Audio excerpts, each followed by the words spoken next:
Brazil's iconic surf break of Ibiraquera, is the host for the last of the season's GKA Kite-surf World Cups. Ibiraquera offers a dramatic stage for the tour's fourth call, where the world champions will be crowned. The spot's pristine natural environment combines a canvas of jungle and sand dunes with a breathtaking aquatic world. Ibiraquera is a renowned destination for spotting whales in all their majesty as they migrate along the coast at this time of year.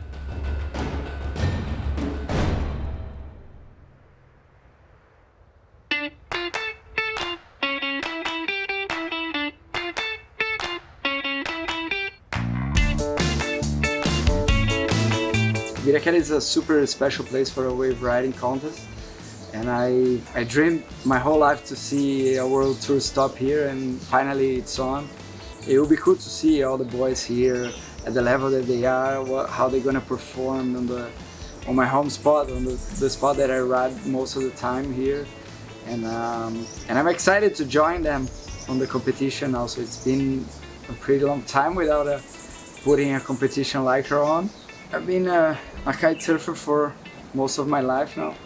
It was a super fun time, but now I'm really enjoying also the after pro career, just doing coachings and trips. And there was a dream of mine to have a social project to put kids into kiting. Thank you. Welcome. This is the Ibiraquera Kite and Surf Club. Those are the boys preparing the açaís and empanadas. Pretty good stuff.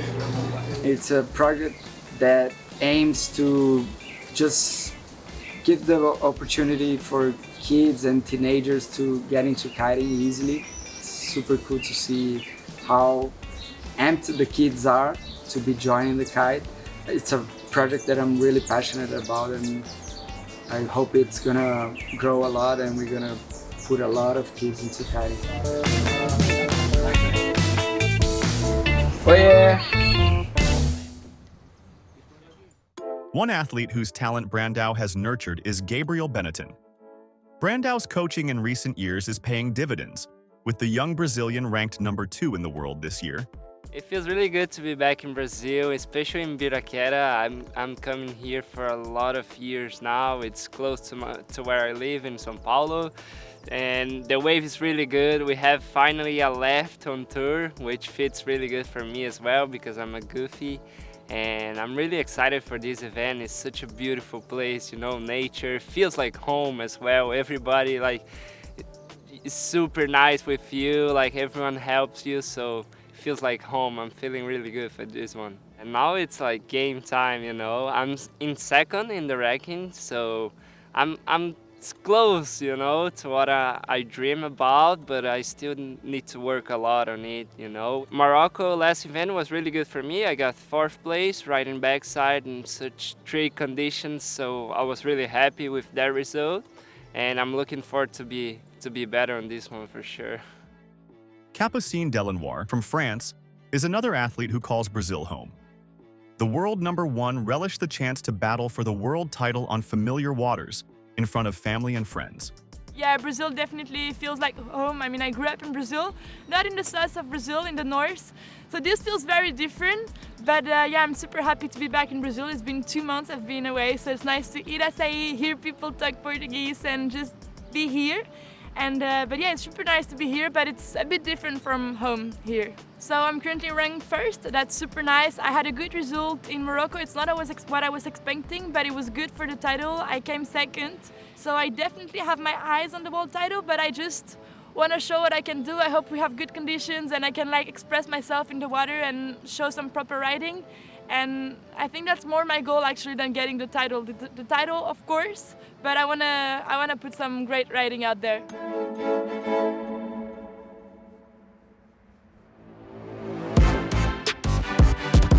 In the quarterfinal, Capucine Delannoy faced the talented Brazilian Serena Luz. It was a tight battle, but Delannoy found the wave rides she needed and advanced. Kessiane Rodrigues won the previous tour stop in Morocco and was looking to build her title momentum. Rodrigues got the better of Simona Schatzman. One of biggest upsets came when world #3, Camille Losserand, went head-to-head with Yasmina Bujanov, who was in her first World Cup competition. It was a close heat, but Bujanov came out ahead by a fraction. With the semi-finals, the stakes were getting higher. The Brazilian pair of Sofia Abreu and Capucine Rodrigues were locked in a showdown.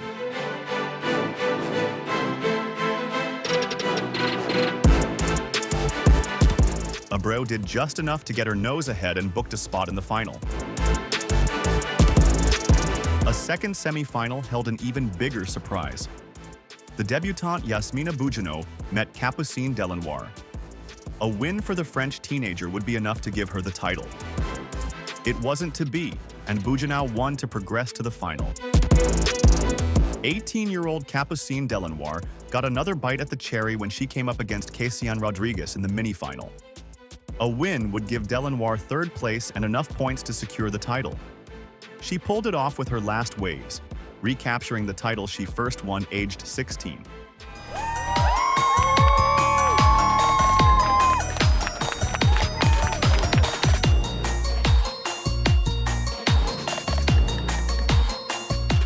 I feel super good. I just got world champion. I think it's been 2 years I haven't been world champion. I really wanted this title, and yeah, I'm just really happy to get it. I felt like it was going to be a good day. You know, this morning I woke up and I told my dad, like, yeah, I think it's a good day to be a world champion. Well, it happened, so I'm super happy. The final was an intriguing prospect with two virtually unknown quantities. Sofia Abreu was in only her second World Cup, but had shown strong surfing. Yasmina Bujanov, who's originally Danish but lives and trains in Australia, was making her first World Cup appearance. Bujanov came out of the gate fast and put some of the competition's biggest wave scores on the board.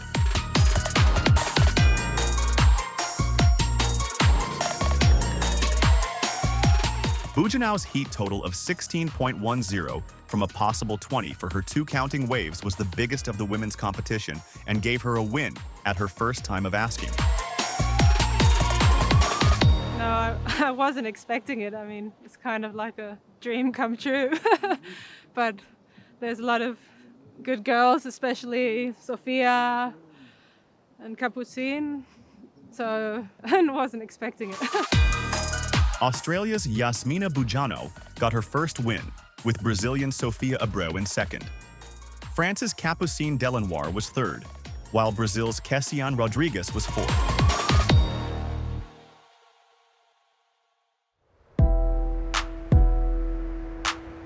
The reigning world champion Ayrton Cozzolino is ranked #1 after 3 tour stops and is keen to retain his title for another year. I was here actually 15 years before, was my first time. I did like a national event here and it was like really fun. And now I'm back, I couldn't wait, and yeah. Of course it looks good to be sitting the first on the ranking, you know, it boosts your confidence. But it's not over yet, so I'm sure I'm gonna do all my best, you know. I feel I did few mistakes on the last events, but these events I have to go all in. I can do mistakes now. I have to focus and remember who I was before. I did back then, I can do it now, so I feel prepared. I'm in this calm mood, you know. James Carew is Cozzolino's biggest threat after winning the last 2 tour stops on the bounce. He was returning from an 18-month injury layoff and is hungrier than ever for a third world title. Yeah, I love this place. You know, this place here reminds me a lot of Australia. It's super wild, the ocean's really raw, and you get really good conditions, but you get a lot of mix here.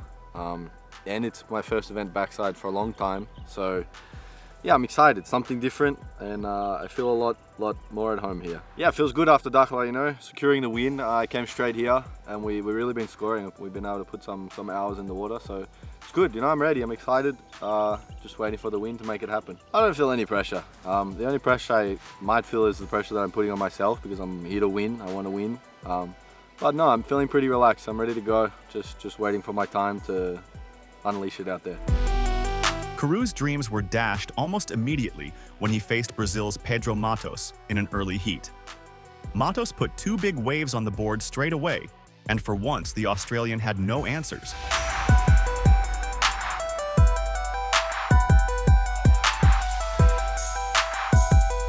Carew was out early, leaving his title hopes hanging.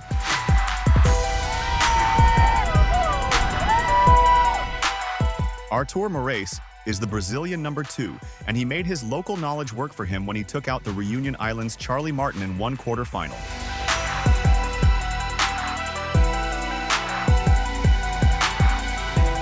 It was the same story when another Brazilian, Gabriel Benetton, met France's Theo Demonez, who was simply outclassed.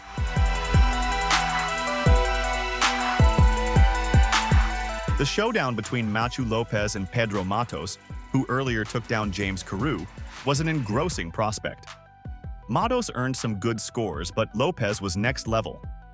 The judges loved his vertical hacks and 360s that gave him the win and highest heat score of the competition, 16.73 from 20 for his 2 waves.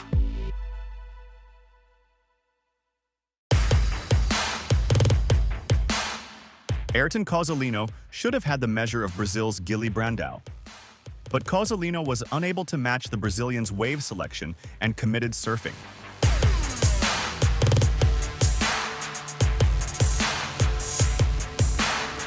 Brandão booked a spot in the semi-final, where he then faced Machu Lopez. This time, Brandão's wave choices let him down, while Lopez was as relentless as he had been throughout. Lopez earned his place in the final. The other semi-final was an all-Brazilian affair that pitted Artur Moraes against Gabriel Benetton. It was a tight battle, but Benetton put 2 big waves on the board early on, which left Moraes chasing the game. Benetton won the heat, and with it secured the 2024 world title, thanks to his strong finishes earlier in the season. The first person I see was my father, and he was like, "Oh, you are world champion."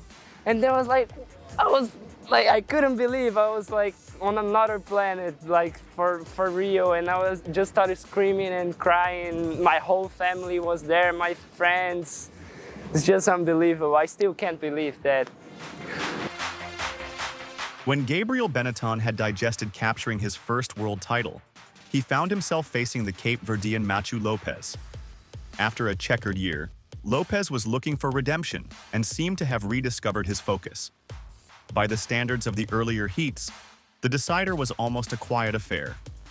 The new world champion Benetton gave it a good go. But Lopez was on fire again, and 2 big waves towards the close of heat eased him to his first win of the year in Ibiraquera.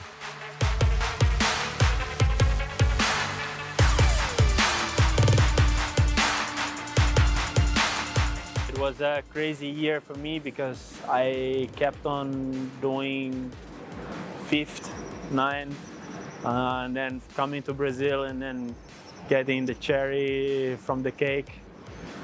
Feels amazing. Machu Lopez got the win in Brazil, with Gabriel Benetton 2nd, Guilherme Brandão 3rd, and Artur Moraes in 4th.